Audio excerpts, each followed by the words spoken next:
É possível coexistirem duas verdades? Ou seja, a respeito de um fato em que há duas posições opostas, podem ambas estarem certas? Dependem, poderão dizer, do tipo do fato. Mas na maioria das vezes, há somente uma verdade incontestável, e desta não tem como duvidar, pois as circunstâncias e as evidências em todos os sentidos indicam somente uma conclusão.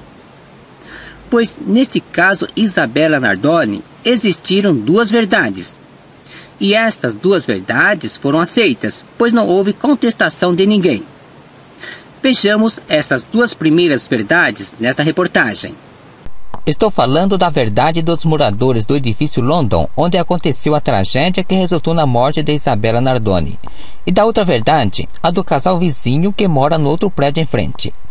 A primeira verdade é sobre esse relato que lemos nesta reportagem do G1. A vizinha, que tem visão para o apartamento dos Nardoni, disse à polícia que sempre ouvia uma criança chorando à noite ou de madrugada, várias vezes. Um choro prolongado, provavelmente de criança que estava apanhando da mãe. Diversas vezes chegou a ouvir a voz dessa criança falando: "Para, mãe, para, mãe." Quem era esta criança que chorava de noite e de madrugada? E que esta vizinha que mora no outro prédio disse que ouviu várias vezes? Não poderia ter sido Isabella, pois ela aparecia ali a cada 2 semanas. Também não poderia ter sido Cauã, pois ele tinha apenas 11 meses e, portanto, ainda não sabia falar. Então, só poderia ter sido Pietro, que tinha 4 anos. Pelo relato da vizinha, Ana Jatobá batia em Pietro várias vezes, tanto de noite como de madrugada. Ué, como é que nenhum dos moradores do prédio onde morava o casal Nardoni nunca reclamaram? Se assim fosse, pelo menos algum deles ouviria. E nenhum deles disse que houve brigas entre o casal, quanto menos choro de crianças. Tanto que isso se acha registrado no depoimento de uma testemunha. Lemos no depoimento de João Aparecido Viel Jacomento, morador do edifício London, em juízo, em 3 de julho de 2008. Disse não conhecer o casal e nunca tinha visto as crianças ou ouvido brigas do casal. Se este vizinho disse que nunca ouviu brigas entre o casal Nardoni, então quer dizer que nunca ouviu o choro de uma criança que apanhava, senão teria mencionado isto. Esta é a primeira divergência entre o casal de vizinhos com os moradores do edifício London. Alguém contestou esta divergência? Não. Então, o relato deles foi considerado como verdadeiro. A conclusão? São duas as verdades nesta questão. Além destas, há outras verdades envolvendo essas pessoas.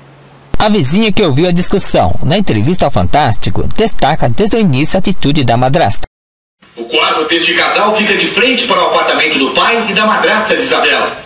Menina que ficou muito marcada devido às palavras de baixo calão que se pronunciavam. Eram muitos palavrões. Foi muito claro para a senhora que esse som vinha de algum apartamento do prédio exatamente assim? Sim, perfeitamente. Ainda depois, após que era madrasta, gritava muito, falando os mesmos palavrões que nós havíamos escutado no interior do prédio, do apartamento. Ela falou que a madrasta gritou muitos palavrões. Não é o que dizem os moradores do edifício London.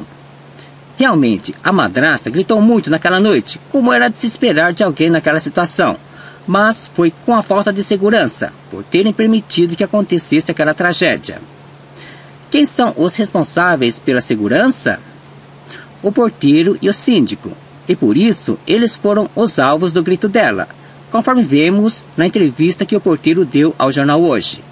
Esta manhã, o porteiro do prédio deu a primeira entrevista depois da morte da menina. Ao jornal Hoje, contou o que viu pelo circuito interno, quando a família Nardoni entrou na garagem na noite do crime. Segundo o porteiro, Ana Carolina Jatobá apareceu em seguida. A madrasta apareceu depois. A madrasta apareceu, não sei, depois de 5 minutos, gritando, falando que não tinha segurança lá, não tinha segurança, começou a gritar. Ele disse também que não viu nenhum estranho entrar no condomínio. Também no depoimento do Sr. Lúcio, que tinha telefonado ao socorro, ele não cita que a madrasta ficou proferindo palavrões o tempo todo, conforme destacou a vizinha do outro prédio. Certamente que se ele tivesse ouvido palavrões, incluiria sem falta em seu depoimento.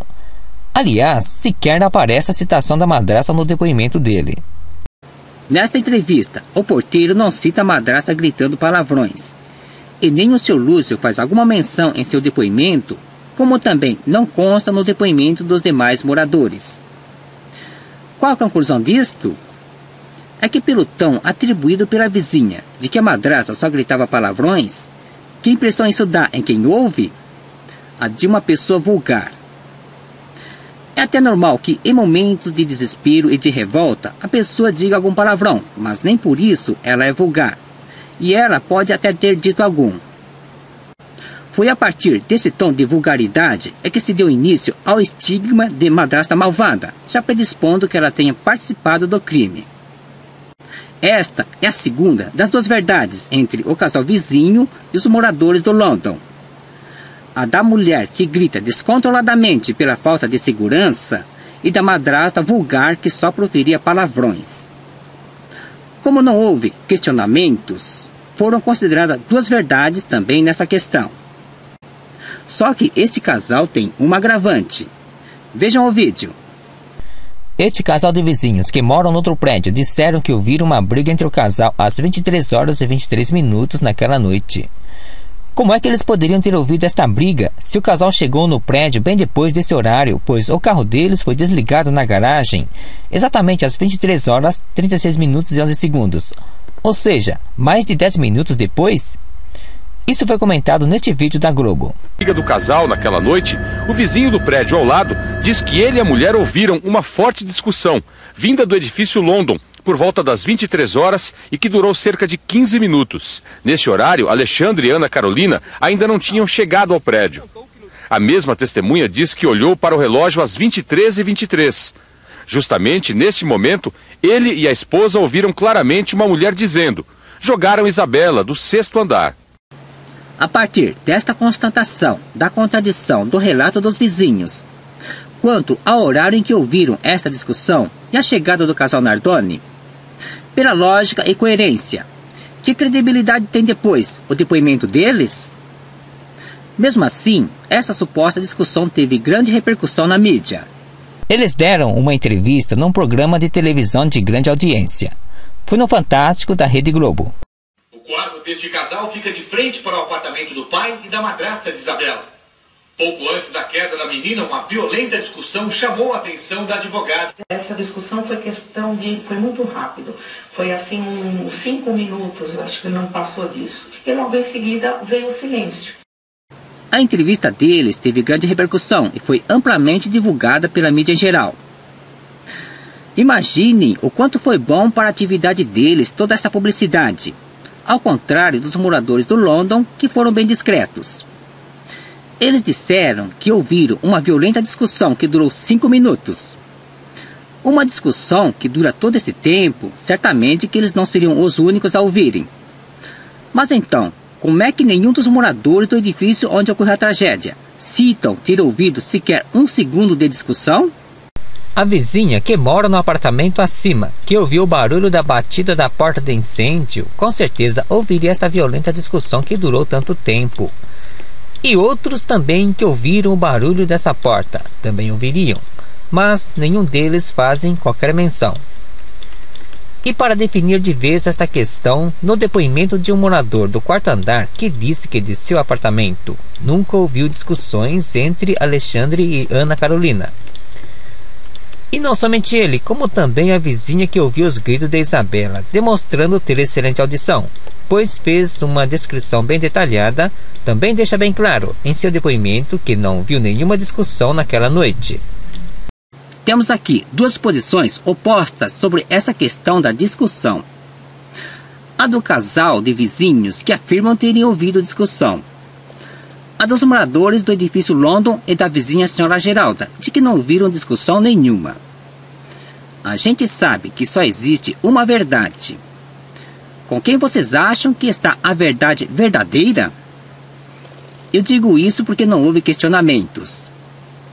Independente das opiniões, o resultado foi que a posição do casal de vizinhos teve peso e teve valor, ao passo que a posição dos moradores e da senhora Geralda não teve peso e também não teve valor nenhum.